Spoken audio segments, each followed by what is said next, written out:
ಮಿಥುನ ರಾಶಿಯವರಿಗೆ ಈ ವರ್ಷ ಸ್ವಲ್ಪ ಎಚ್ಚರಿಕೆಯಿಂದಿರಬೇಕು ಅಂತಲೇ ಹೇಳ್ತೇನೆ. ಮಿಥುನ ರಾಶಿಯಲ್ಲಿ ಬರ್ತಕ್ಕಂತಹ ನಕ್ಷತ್ರಗಳು ಯಾವ್ಯಾವುದಪ್ಪ ಅಂತಂದರೆ ಮೃಗಶಿರ 3ನೇ ಪಾದ, ಮೃಗಶಿರ 4ನೇ ಪಾದ, ಆರಿದ್ರ ನಕ್ಷತ್ರ 1, 2, 3, 4, ಪುನರ್ವಸು ನಕ್ಷತ್ರ 1ನೇ ಪಾದ, 2ನೇ ಪಾದ ಹಾಗೂ 3ನೇ ಪಾದ ಮಿಥುನ ರಾಶಿಯಲ್ಲಿ ಬರ್ತಕ್ಕಂಥದ್ದು. ಮೃಗಶಿರ ನಕ್ಷತ್ರ ವೃಷಭ ರಾಶಿಯವರಿಗೆ ನಾನೊಂದು ಫಲ ಹೇಳಿದ್ದೆ.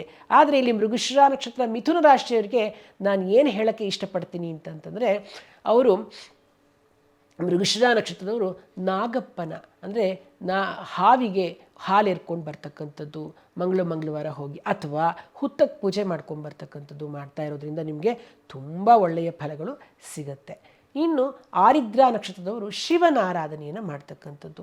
ಇಲ್ಲದೆ ಹೋದರೆ ಪ್ರತಿನಿತ್ಯ ಓಂ ನಮಃ ಶಿವಾಯ ಅನ್ನೋ ಮಂತ್ರವನ್ನು ಹೇಳ್ತಾ ಇದ್ದರೆ ತುಂಬಾ ಒಳ್ಳೆಯದು ನಿಮಗೆ ಆರಿದ್ರ ನಕ್ಷತ್ರದವ್ರಿಗೆ. ಮತ್ತು ಪುನರ್ವಸು ನಕ್ಷತ್ರದವರು ನಿಮ್ಮ ನೆಚ್ಚಿನ ಗುರುವನ್ನು ಸಾಯಿಬಾಬಾ ಆಗಿರಬಹುದು, ಶಂಕರಾಚಾರ್ಯರಾಗಿರಬಹುದು, ರಾಘವೇಂದ್ರ ಸ್ವಾಮಿಗಳಾಗಿರಬಹುದು, ಅಥವಾ ನಿಮ್ಮ ಯಾವುದೇ ಪ್ರೀತಿಯ ಗುರುಗಳಿಗೆ ನೀವು ಪೂಜೆ ಮಾಡೋದ್ರಿಂದ ಅಥವಾ ಅವರಿಗೆ ಸೇವೆ ಮಾಡೋದ್ರಿಂದ ಅಥವಾ ಅವ್ರ ದೇವಸ್ಥಾನಕ್ಕೆ ಹೋಗಿ ಅವರಿಗೆ ಏನಾದರೂ ಕಾಣಿಕೆ ಅಥವಾ ಹಣ್ಣನ್ನು ಸಮರ್ಪಣೆ ಮಾಡಿ ಬರೋದ್ರಿಂದ ನಿಮಗೆ ತುಂಬ ಒಳ್ಳೆಯ ಫಲಗಳನ್ನು ನೀವು ಕಾಣ್ತೀರಾ.